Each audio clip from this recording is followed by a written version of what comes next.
Hi friends, இப்போ நம்ம சிறகடி கேஸை பார்க்க போகிற சிறகடி கேஸையில் நம்ம முத்து மீனாவும் கோயிலுக்கு வராங்க. அங்கே வந்து பார்த்தா மாமியார் வீட்டில் உள்ள எல்லாரும் இருக்காங்க. அதுக்கப்புறம் சீதா காலத்தில் அந்த சைனை போட்டு ஒரு மீனான்னு சொல்ல என்னாச்சு விஷயம் என்ன விஷயம்னு சொல்லி கேட்குறாங்க. அப்போ நடந்த விஷயத்த எல்லாம் சொல்கிறாங்க. அப்போ கண்டுபிடிச்சது நீங்களா, எதுக்கு இந்த அருண் பேர் வாங்கிக்கிட்டான்னு சொல்லிட்டு மேலே மேலே கோவம் தாங்க வருது. உடனே இதை கேள்விப்பட்ட சீதாவுக்கு செம்ம காண்டாயிடுச்சு. உடனே ஃபோன் பண்ணி நம்ம சேரணும்னு நினைக்கிறதுக்காகவாவது நீங்கள் சொல்லியிருக்கலாம் அந்த பேரை, ஏன் சொல்லாமல் விட்டீங்க, ஆனால் இந்தளவுக்கு நீங்கள் மோசமாக இருப்பீங்கன்னு எதிர்பார்க்கலன்னு திட்டி விட்டு ஃபோனை வைப்பாங்கன்னு பார்த்தா இப்படி பண்ணிட்டீங்களே, அச்சோ வட போச்சேன்னு அதுக்கப்புறம் ஃபீல் பண்ணுறாரு. இந்த விஷயத்தை அவங்க அம்மாட்ட சொல்ல அவங்க அம்மாவும் உங்கள் சீதா சொல்கிறதாப்பா கரெக்டு, ஆனால் இதுக்கப்புறமும் இந்த குடும்பம் நமக்கு கிடைக்கும்னு நான் எதிர்பார்க்கல, வேறு இடத்துல பார்க்க ஆரம்பிச்சாருன்னு சொல்லிட்டாங்க. இதை கேட்டோன்னே இவருக்கு ஜர்க்காயிடுச்சு.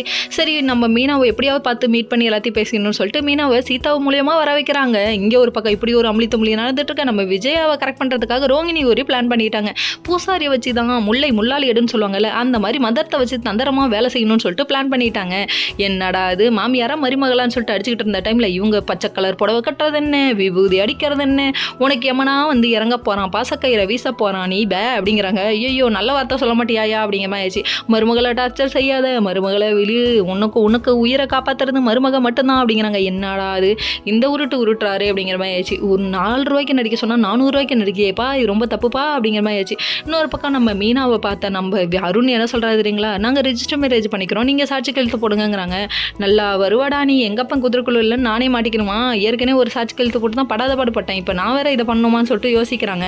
அது இருந்தாலும் தங்கச்சி வாழ்க்கைக்காக இதை பண்ணுவாங்கன்னு நினைக்கிறேன். கோயிலில் வந்து சீட்டு போட்டு பார்க்கலான்னு முடிவு பண்ணியிருக்காங்க. என்ன நடக்குதுன்னு வெயிட் பண்ணி பார்ப்போம். யார் ஜெயிக்க போகிறாங்களோ. ஓகே.